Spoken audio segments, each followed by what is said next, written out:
자, 그러면 그 다음에는 디지털이래요. 그 기술 기획이란 무엇인가 간단하게 말씀드리겠습니다. 기술 기획은 미래에 경제적, 사회적으로 이익을 가져올 것으로 예상되는 신기술을 탐색하고 전략을 수립하기 위한 체계적인 활동이다. 결국에는 미래에 우리가 얻고자 하는 기술을 어떻게 이제 획득할 건지 이런 과정입니다. 어떻게 획득하고 이 획득을 실제로 우리가 기술을 개발할 건지 아니면은 외부에서 사올 건지 아니면 다른 회사하고 같이 공동으로 개발을 할 건지 여러 가지 방법이 있긴 하지만 결국에는 우리가 원하는 기술을 획득하는 과정이라고 보시면 됩니다. 전략적 기술 기획의 우리나라의 대표적인 성공 사례는 역시 삼성이죠. 삼성은 아시나요? 이거 모르시죠? 1938년이니까 국수 회사였어요. 그 대구에서 옛날엔 삼성 상회로 이제 무역회사 겸 대구에서 국수를 이제 만들어가지고 국수도 파는 회사였는데 아주 국수도 잘 팔렸다고 하더라고요. 그래서 그때 당시에 이제 실제로 그래서 별표 국수 로고가 있었고 1969년에 이제 로고가 이렇게 4번에 걸쳐서 이제 바뀌게 됐는데 69년에는 전자하고 중화학공업에 진출을 하게 되고 80년에는 이제 본격적으로 가전제품에 진출을 했고 93년에는 이제 반도체 쪽으로 이제 많이 집중을 하게 되죠. 그렇다면은 어떻게 삼성이 그 반도체 사업에 진출을 하게 됐을까? 1974년에 그 당시에만 해도 미국하고 일본이 반도체 산업의 그 주도적인 역할을 하는 국가였거든요. 그때만 해도 우리나라하고 미국, 일본의 그 반도체의 기술 격차란 한 10년 이상? 10년, 20년 이상 이렇게 판단할 정도로 아주 차이가 심했고 우리나라는 반도체라는 거는 잘 알지도 못하는 그런 나라였죠. 그런데 어떻게 삼성이 반도체를 시작을 하게 됐을까? 조사를 하다 보니까 결국에는 이게 참 그렇더라고요. 이게 기술 기획이라는 게 어떤 시장을 조사하고 제품에 따라서 기술을 기획을 하는데 그것도 중요하지만 더 중요한 거는 어떤 기업에 있어서 그 오너, CEO의 그 전사적인 회사의 그 의도가 일단 우선이 돼야지 그 다음에 이제 제대로 된 기술 기획을 실시를 할 수 있는 것 같습니다. 당시에 이제 삼성이 74년 전에 전 세계적으로 5.1 파동이 있었는데 5.1 파동을 겪고 나니까 이게 너무 삼성의 타격이 큰 거예요. 그래서 고부가 가치의 뭔가 산업을 우리가 하면 좋지 않을까. 그때 당시에 이건희 회장의 아버지인 이병철 회장 같이 이제 고민을 했었는데 그렇다면은 그때 당시에 이제 미국이나 일본이 주도권을 가지고 있는 반도체를 투자를 해보자. 그래가지고 요때 이제 이제 이병철, 이건희 회장이 주도적으로 일본 동경에까지 가가지고 선언문을 발표하면서 본격적으로 시작을 했습니다. 그때 당시에는 아주 부정적이었어요. 아주 국내에서도 그렇고 외부에서도 이게 되겠냐 그런 아주 부정적인 시각이 많았는데 74년에 이제 거의 파산 직전인 한국 반도체라는 회사를 인수를 해가지고 그때부터 이제 삼성 내부적으로 어떤 전략을 세우고 기술 기획을 실시를 했겠죠. 그래서 83년에는 64K D램을 6개월 만에 성공을 했고 그리고 계속해서 256 D램, 1기가 D램 계속해서 이제 전 세계 최초로 계속 D램을 개발하고 결국 오늘까지 오게 된 시점에 이르렀습니다. 결국에는 그런 것 같습니다. 기술 기획을 일단은 오너의 의지대로 회사의 전체적인 분위기 어떤 의지대로 밀고 나가되 실제 83년도에 삼성에서 D램을 개발하기로 시작을 했었을 때 그때 당시에 이게 구체적인 자료는 없지만 아마도 어떤 체계적인 기획이나 기술 기획을 통해서 진행이 됐기 때문에 빠른 시간 안에 후발주자긴 하지만 그 기술을 따라잡았다고 생각을 할 수 있겠습니다. 요즘에는 이슈가 되는 게 스마트워치죠. 아마 아직까지는 많이 없으실 거예요. 그 스마트워치가 많이 없는데 제가 고등학교 때만 해도 휴대폰도 그렇게 많이 없었어요. 개별적으로 다 가지고 있는 건 아니었으니까. 그러니까 이 잠재력이 큰 게 휴대폰 지금은 거의 다 있잖아요. 그러니까 스마트워치도 어느 시점인가 뭐 10년 후가 될지 뭐 5년 후가 될지 모르겠지만 모든 사람들이 다 가지고 있을지도 모르니까 뭐 삼성이라든지 애플이라든지 중국 기업들도 모두 스마트워치에 투자를 하는 게 아닐까 그런 생각이 가지게 됩니다. 그러니까 물론 이제 이 기업들도 기업들마다의 어떤 기술 기획을 세워가지고 스마트워치 개발을 하고 있겠죠. 그렇다면은 기존의 어떤 메인 플레이어였던 기존 시장 그 시계 시장의 주 제조사들은 어떨까? 뭐 롤렉스라든지 카시오, 뭐 스와치 같은 경우 이 기업들도 코닥 같은 상황이 벌어지지 않을까 이런 생각도 해볼 수 있습니다. 뭐 제가 찾아보니까 실제로 카시오는 내년에 스마트워치를 출시를 한다고 합니다. 그리고 스와치는 조금 의아했어요. 그러니까 스마트워치를 개발 중이래요. 스와치가 전 세계적으로 가장 큰 그 시계 제조 회사인데 스마트워치를 개발 중인데 어떤 스마트워치를 개발 중이냐? 한 번 충전하면 6개월간을 스마트워치를 개발한다. 이게 과연 의미가 있나? 의미 있어요. 그러니까 그 배터리 측면에서는 의미가 있는데 그 컨텐츠라든지 소프트웨어가 오히려 더 중요할 것도 같은데 과연 한번 지켜봐야 될 것 같습니다.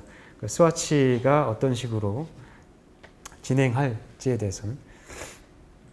그리고 마찬가지로 또 자동차 시장도 아주 지금 빅뱅이죠. 뭐 클린 디젤 같은 경우에는 독일 쪽 차들에서 많이 이제 주도적으로 하고 있고 하이브리드는 일본 차 뭐 도요타, 뭐 프리우스 같은 경우에 이제 대표적인 모델이고 그리고 전기차도 이제 상용화가 돼 있고 실제로 퓨얼셀 같은 경우에는 수소나 뭐 다른 뭐 가스 같은 것들을 이용한 연료 전지를 활용한 자동차인데 수소차는 아직 상용화까지는 아니고요. 이 세 가지 분류는 상용화가 돼 있고 그렇습니다. 이 부분들도 이제 차후에는 어떤 식으로 진행이 될지 한번 눈여겨봐야 될 부분인 것 같습니다. 이거 외에도 요즘에 또 자동차 부분에 이슈가 되는 거는 무인 자동차가 있거든요. 무인 자동차는 아시는 분은 아시겠지만 구글이 지금 캘리포니아하고 텍사스 쪽에 시범 운행을 계속 하고 있습니다. 한 뭐 5년 안에 상용화할 거라고는 얘기를 하는데 구글도 그러고 하고 있고 애플도 진행하고 있습니다. 애플도 마찬가지고 그 기존의 자동차 업체가 아닌 회사들이 그렇게 자동차 시장에 진입을 하고 있고 거기에 이제 또 기존 자동차 메이커 업체들도 가세하는 지금 현상을 보고 있습니다. 이제 과연 그렇다면은 뭐 이런 기술이 계속해서 점진적으로 막 아니면은 획기적으로 변하는 상황에서 기업들은 어떤 툴을 가지고 기술 기획을 할지 이런 것들을 저희가 한번 배워보도록 하겠습니다. 요거는 R&D 관리 쪽인데요. 이건 간단하게 뭐 말씀드리면 예전에는 그냥 단순하게 기술 자체만을 가지고 뭐 연구 개발을 했다고 하면은 지금 같은 경우에는 어떤 이 기술 개발이 기술 자체만으로 보면 안 되고 이 어떤 회사에 사활이 걸린 어떤 그 문제이기 때문에 전사적 차원에서 전략적으로 관리를 해야 된다는 R&D 관리의 어떤 패러다임의 변화가 있을 수 있겠습니다.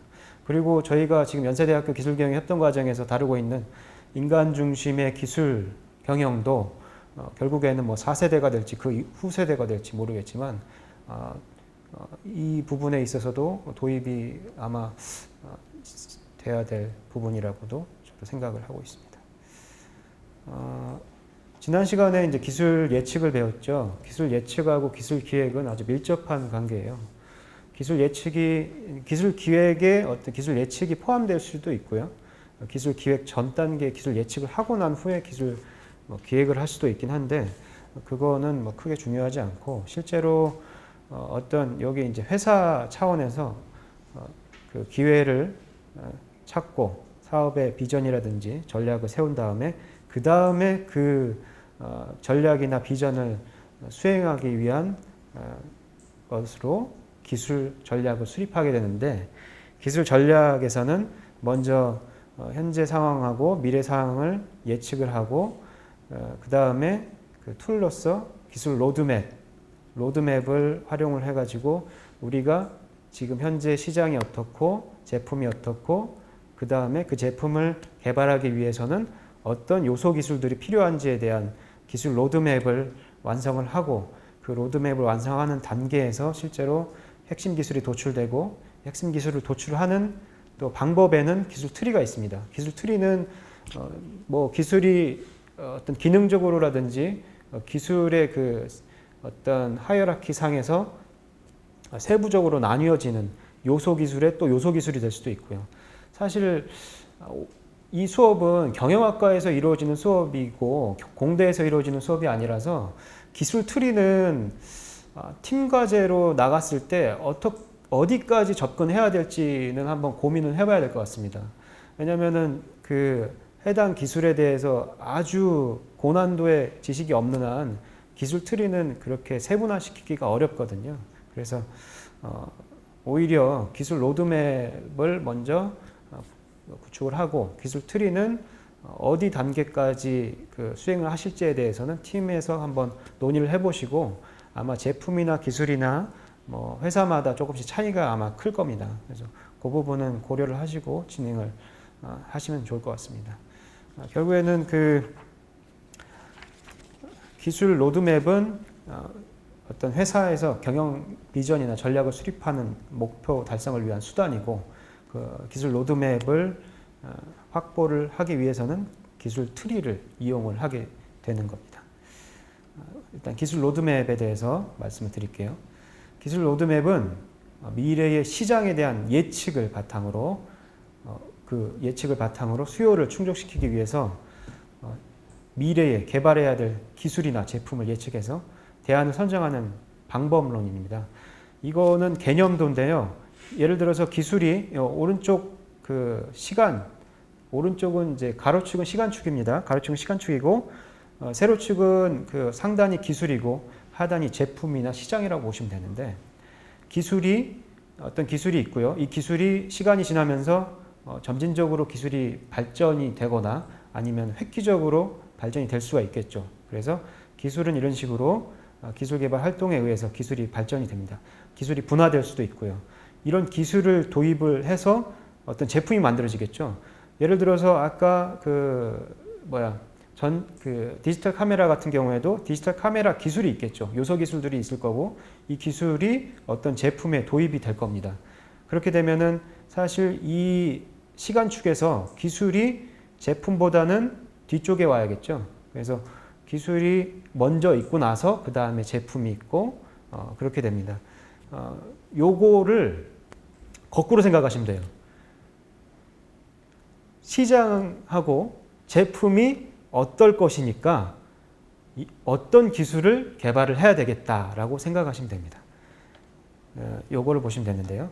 기술 로드맵은 일단 지금 현재부터 시작해서 향후 뭐 단기, 중기, 장기적으로 시간축은 몇 년이 될지는 일단은 정하시기 나름이고요.